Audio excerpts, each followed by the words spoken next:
नमस्कार। पंजाब केसरी राजस्थान देख रहे हैं आप और मैं हूं आपके साथ सौरभ दुबे। राजस्थान में कड़ाके की सर्दी ने इस वक्त जनजीवन को बिल्कुल ठहरा दिया है। कोटा में घना कोहरा, जैसलमेर में गिरता रेगिस्तान तापमान और जोधपुर में चल रही तेज ठंडी हवाएं, तीनों जगह हालत तेजी से बदल रहे हैं। आज हम आपको प्रदेश की तीनों बड़ी लोकेशन से रियल टाइम ग्राउंड रिपोर्ट दिखाएंगे। हमारे साथ कोटा से योगेंद्र महावर, जैसलमेर से गणपत दहिया और जोधपुर से जितेंद्र डूडी जी सीधा जुड़ रहे हैं। आइए उनसे बात करके समझते हैं आखिर कितना गिरा तापमान, ट्रैफिक, स्कूल और पब्लिक लाइफ पर क्या फर्क पड़ रहा है और आने वाले दिनों में मौसम का रुख कैसा रहने वाला है। चलिए सबसे पहले रुख करते हैं कोटा का, जहां से योगेंद्र जी हमारे साथ जुड़े हैं। योगेंद्र जी, क्या कुछ चल रहा है कोटा में? कैसा है तापमान? सर्दी जो पड़ रही है उसकी हालत कैसी है जी? देखिए कोटा के तापमान की बात की जाए तो लगातार कोटा के तापमान में उतार चढ़ाव देखने को मिल रहा है। सुबह और शाम की बात की जाती है तो वहां पर सुबह शाम पर ज्यादा जो है वो ठंडक का अनुभव हो रहा है, खासतौर पर स्टेशन क्षेत्र में और चंबल किनारे जो बस्तियां बसी हुई है वहां पर ज्यादातर ठंडक जो है सुबह शाम को देखने को मिल रही है। हालांकि दिन के समय में थोड़ी बहुत राहत जरूर है गर्मी से, लेकिन कहीं ना कहीं जो है ऑफिस ऑफिस वर्क करने वाले लोग हैं या घर पे रहने वाले लोग हैं, उन्होंने दिन में भी पंखा जो है वो चलाना बंद कर दिया। तो इससे साफ तौर पर पता लगता है कि आने वाले समय में जो है वो मौसम में गिरावट होगी और ठंडक का अनुभव होगा। सुबह सुबह की बात की जाती है तो 6 से 7 बजे के बीच में कोटा में कोहरा जो है वो धीरे धीरे बढ़ता जा रहा है। तो इससे साफ पता लगता है कि आने वाले समय में ठंडक कैसी होगी। लेकिन ज्यादातर जो ठंड का एहसास हो रहा है वो शाम के समय हो रहा है, शाम को 6 बजे बाद से, क्योंकि जो सिटी का एरिया है जहाँ पर पॉल्यूशन ज्यादा है वहां पर इतना जो है प्रभाव ठंड का अभी फिलहाल नहीं है। लेकिन खासतौर पे स्टेशन क्षेत्र और ग्रामीण क्षेत्रों की बात करें तो वहां पर ठंड का अनुभव ज्यादा है। खासतौर पर चंबल किनारे का बसी बस की बात की जाए या फिर खेतों के आसपास का जो ग्रामीण क्षेत्र है वहां पर ठंडक का ज्यादा अनुभव है।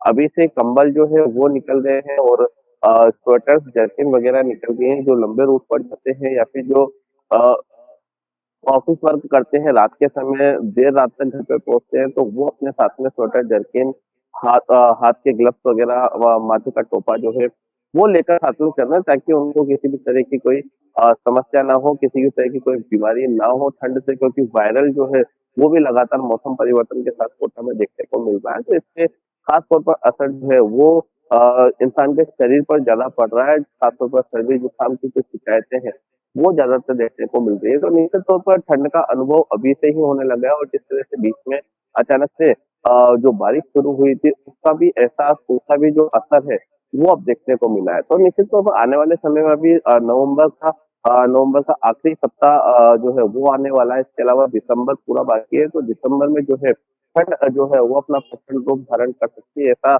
मौसम विभाग का अनुमान है। अब क्योंकि हाड़ौती में बात की जाती है तो हाड़ौती में ठंड का असर कुछ ज्यादा ही जो है प्रदेश के दूसरे जिलों से ज्यादा हाड़ौती में ठंड का असर देखने को मिलता है। तो इसका कारण यही है कि आसपास के जो चंबल किनारे वाला जो एरिया है या फिर क्योंकि हाड़ौती में काफी नदियां भी बहती हैं और कोटा में बात की जाए खासतौर पर तो चंबल नदी है। कोटा से बाहर निकलते ही ग्रामीण क्षेत्रों में जाते हैं तो काली सिंध और पार्वती नदी है। तो निश्चित तौर पर जब ठंड का एहसास होता है तो ग्रामीण क्षेत्रों में ज्यादातर होता है। शहरी क्षेत्र में जैसे मैंने पहले बताया कि जहाँ पर सिटी एरिया की बात की जाती है, जहाँ पर घनी आबादी वाला क्षेत्र है या फिर पॉल्यूशन ज्यादा है, तो वहां पर ठंड का अनुभव थोड़ा बहुत कम जरूर है। लेकिन ग्रामीण क्षेत्र की बात की जाती है या स्टेशन क्षेत्र में अगर आप जाते हैं तो वहां पर इस समय सुबह से और रात तक जो है वो थोड़ा बहुत जो है वो ठंड का असर देखने को मिलता है। और अभी जिस जगह मैं खड़ा हूँ वो भी स्टेशन क्षेत्र से ज्यादा दूर नहीं है। गलत परिसर का जो एरिया है यहाँ पर मैं खड़ा हूँ, यहाँ पर भी ठंड का अनुभव आसानी से जो है वो देखने को मिलता है। योगेंद्र जी, सबसे पहले समझना मैं चाह रहा हूँ कि क्या मौसम विभाग की ओर से विशेष रूप से कोटा को लेकर किसी तरह की चेतावनी या अलर्ट जारी किया गया है? क्योंकि जैसे कोल्ड वेव का क्या माहौल है, क्या कुछ चल रहा है? और क्या इस बढ़ती लगातार तड़ाके की सर्दी की वजह से स्कूलों और तमाम तरह की जो ट्रैफिक व्यवस्था है, इसमें किसी तरह का फ़र्क देखने को मिल रहा है? देखिए जैसे जैसे ठंड अपना प्रचंड रूप लेती है उसी तरह से जो प्रशासन भी कहीं ना कहीं अलर्ट रहता है। हालांकि अभी प्रशासन की तरफ से कोई गाइडलाइंस वगैरह स्कूल या कॉलेज के लिए जारी नहीं की गई है, लेकिन समय के साथ साथ वो भी जारी की जाएगी। स्कूलों के समय में अब जो है वो परिवर्तन किया जाएगा, या फिर अगर ज्यादा ठंड रहती है या कोहरा ज्यादा रहता है या परेशानी ज्यादा मौसम से होती है तो कहीं ना कहीं बच्चों के जो छोटे बच्चे हैं जो नन्हे नौनिहाल हैं उनको स्कूल में जाने में कोई परेशानी ना हो, इसका भी विशेष तौर पर ध्यान जो है वो प्रशासन रखता है। तो आने वाले समय में हो सकता है कि उनके अवकाश भी है जो जिला कलेक्टर वो घोषित कर सकते हैं, लेकिन फिलहाल अभी इस तरह का कुछ भी नहीं है। हाँ, छोटे बच्चे जो हैं उनके समय में थोड़ा बहुत परिवर्तन स्कूल की तरफ से किया गया है। जो स्कूल 7 बजे शुरू होते थे उसका समय थोड़ा परिवर्तन करके उसको 7:30 8 बजे का कर दिया गया है, ताकि उनको स्कूल पहुँचने में कोई परेशानी ना हो। जो नर्सरी, एलकेजी, एलकेजी के जो बच्चे हैं उनके लिए ये विशेष व्यवस्था स्कूल प्रशासन की तरफ से की गई है। मौसम विभाग की तरफ से फिलहाल कोई अलर्ट इस तरह का जारी नहीं किया गया है। क्योंकि बारिश का दौर थमने के बाद बीच में राहत मिली, तो उसके बाद फिर से कुछ दिन जो है वो पूरा हाड़ौती में बारिश देखने को मिली थी। लगातार 2 से 3 दिन तक जो रेगुलर बारिश हुई थी उसका असर भी खास तौर पर देखने को अब मिल रहा है। तो निश्चित तौर पर आने वाले समय में मौसम विभाग भी कोई गाइडलाइंस या कोई चेतावनी जारी कर सकता है, लेकिन प्रशासन अपने स्तर पर पूरी तैयारी किए हुए उनको जब भी लगेगा कि मौसम ने अचानक से करवट ली है या स्कूल आने-जाने में बच्चों को परेशानी हो रही है, खासतौर पर छोटे बच्चों को, तो समय में परिवर्तन जिस तरह से पिछले सालों से देखते आ रहे हैं, तो उसमें भी समय में परिवर्तन हो सकता है। जी। प्रशासन पूरी तरह से इसमें अलर्ट है। प्रशासन भी समय-समय पर गाइडलाइंस जो है, वो स्वास्थ्य को लेकर जारी कर रहा है। सीएमएचओ विभाग भी लगातार जो है वो अलर्ट मोड पर है।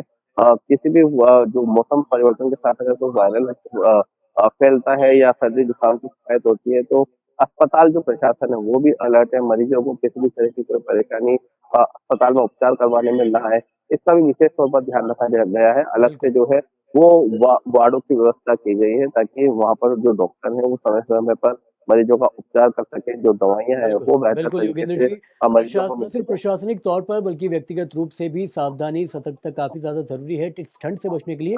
अब चलते हैं जोधपुर, जितेंद्र डूडी जी हमारे साथ जोधपुर से जुड़ रहे हैं। जितेंद्र जी, क्या कुछ हालत है इस वक़्त सर्दी को लेकर जोधपुर में? जी। बिल्कुल सौरभ बता दूं कि जिस तरीके से ठंडक ने अब जो है दस्तक दी है तो पूरे जोधपुर में भी ठंडक का एहसास शुरू हो चुका है। अधिकतम तापमान की बात करूं तो 27 डिग्री तापमान अधिकतम दर्ज किया गया है, वहीं न्यूनतम तापमान है वो 13 डिग्री दर्ज किया गया है। हालांकि सुबह के वक्त और शाम के वक्त जो है ठिठुरन थोड़ी ज्यादा बढ़ जाती है। दोपहर में वो जो है तापमान बढ़ जाने के कारण से इतनी ठंड नहीं लग रही है। हालांकि तमाम शहरवासियों के जो है गर्मी के जो जितने भी वस्त्र हैं वो बाहर आ चुके हैं और लोग भी जो है यहाँ तक कि गर्मी के वस्त्र पहनकर निकलते हुए नजर भी आ जाते हैं। वहीं बात करें प्रशासनिक दृष्टि से तो प्रशासनिक दृष्टि से भी अब रैन बसेरे जो है विभिन्न जगहों पर लगने शुरू हो चुके हैं, क्योंकि ठंडक का एहसास जो है हो चुका है और रात्रि में ठंड बढ़ भी जाती है। तो जो खाना बदोश लोग हैं उनके लिए जो है रैन बसेरे की व्यवस्था भी अब प्रशासन की ओर से शुरू कर दिया गया है। हालांकि सुबह के वक्त ठंडी थोड़ी ज्यादा पड़ जाती है। जैसे-जैसे सूर्य जो है आसमान में बढ़ता है वैसे-वैसे ठंड थोड़ी कम हो जाती है, लेकिन वही शाम को 4 से 5 बजे के आसपास फिर से ठंडक जो है एहसास कराई देती है कि आज ठंड कितनी है। आपको ये भी बताते चले कि जोधपुर शहर में सूर्य जो है सीधा पड़ता है, किरणें सीधी पड़ती है, तो जो है दोपहर के वक्त जो है धूप की वजह से इतनी ठंड महसूस नहीं की जाती, लेकिन शाम और सुबह के वक्त अच्छी खासी ठंड देखने को जोधपुर में भी मिल रही है। जी, सौरभ।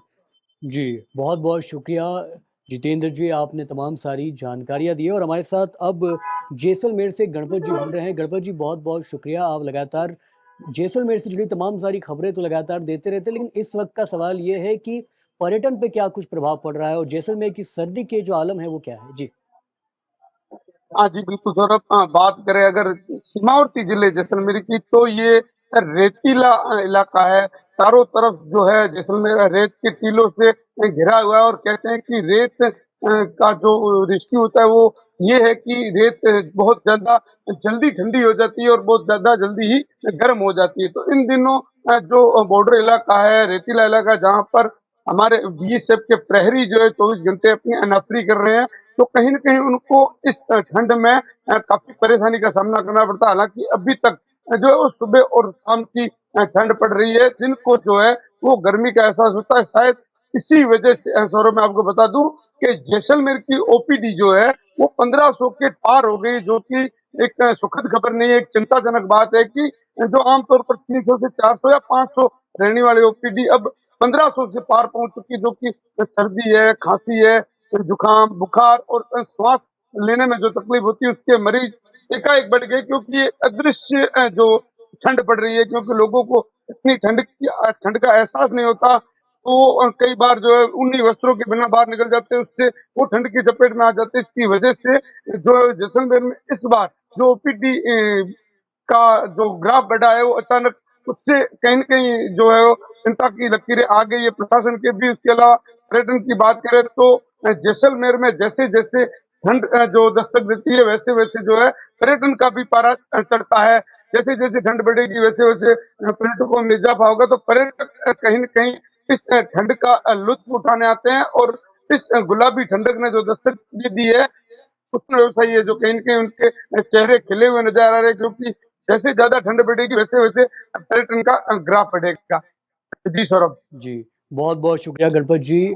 आपने जैसलमेर से जुड़ी तमाम सारी जानकारियाँ दी है। पंजाब केसरी राजस्थान का प्रयास था कि संपूर्ण समस्त राजस्थान में इस वक़्त ठंड को लेकर क्या कुछ माहौल बना हुआ है, क्या कुछ आलम है, वो आपको हमारे तमाम सारे संवाददाताओं के ज़रिए, उनके शब्दों के ज़रिए आपको बताया। एक बात तो निश्चित है कि जो ये कड़ाके की ठंड इस वक़्त राजस्थान को घेरे हुए है, वो आने वाले वक़्त में और भी तगड़ी नज़र होती आएगी। ऐसे में सबसे ज़्यादा ज़रूरी है कि आप अपना स्वयं का व्यक्तिगत रूप से ध्यान रखें। जब कभी बाहर निकलें तो कोशिश करें, प्रयास करें कि गर्म कपड़े पहनें, अपने आप को पूरी तरीके से ढक के रखें, क्योंकि बदलता हुआ मौसम सबसे ज़्यादा खतरनाक होता है और इस खतरे से बचने का एक ही रास्ता है, आपकी स्वयं की सतर्कता। ऐसे में हमारे तमाम सारे संवाददाता इस वक़्त ग्राउंड ज़ीरो पर मौजूद हैं, संपूर्ण राजस्थान से कवरेज दे रहे हैं। कड़ाके की ठंड को लेके तमाम सारी जितनी भी जानकारियाँ आ रही है, या कहें कि जितनी भी महत्वपूर्ण जानकारियाँ आ रही हैं, वो आपको अपनी तस्वीरों के ज़रिए, शब्दों के ज़रिए पहुँचाने का लगातार प्रयास कर रहे हैं। प्रशासनिक स्तर पर लगातार कोशिश की जा रही है कि किसी भी तरीके से, किसी भी पैतरे से लोगों को सुरक्षित रखा जा सके, और ख़ास तौर पर ये जो इस बदलते मौसम के बाद जो स्वास्थ्य कारणों की वजह से तमाम सारे इजाफे होने वाले हैं मरीजों की संख्या में, उसको नियंत्रित करने का प्रयास प्रशासन के स्तर पर किया जा रहा है। लेकिन ऐसे में सबसे ज़्यादा ज़रूरी यही है कि आप अपने आप को खुद को सुरक्षित रखें। तस्वीरों में आप देख सकते हैं कि किस तरीके से कड़ाके की ठंड पूरी तरीके से राजस्थान को घेरे हुए है। हालाँकि मैं यहाँ बता दूँ कि ये सांकेतिक तस्वीरें हैं, जो आपको ठंड के इस मौसम का एहसास कराने के लिए बहुत ज़्यादा काफ़ी है। अब देखिए किस तरीके से आपको सतर्क रहना है, सुरक्षित रहना है, किस तरीके से ये जो सर्दी आने वाले कुछ महीनों तक राजस्थान को घेरे रखेगी, और आपको सबसे ज़्यादा प्रयास करना है खुद को सुरक्षित रखने का, क्योंकि बदलता हुआ मौसम आपको चपेट में लेने की पूरी-पूरी गुंजाइश रखता है। ऐसे में पंजाब केसरी राजस्थान आपको न सिर्फ इस खबरों से बल्कि प्रदेश भर की तमाम छोटी-बड़ी खबरों से यूँ ही रूबरू कराता रहेगा। बस देखते रहिए पंजाब केसरी राजस्थान। आप लोगों का बहुत-बहुत शुक्रिया।